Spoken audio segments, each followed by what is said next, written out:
morning guys, mga idol, good morning. Ito po ang hanap buhay dito sa Negros Occidental. Mga maliliit na mamamayan ng talaga dito.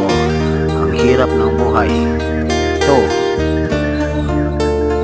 look guys, mga idol, tingnan nyo hanap buhay namin dito. Ito lang, satisfied ng mga tao sa Negros kahit ganito lang ang trabaho. Kayod lang talaga mga idol. Sana yung hindi nakapag-aral, mag-aral na lang ng mabuti para maano na idol, malagay sa mabuting kalagayan ng trabaho. Maganda talaga pag maka-aral ka.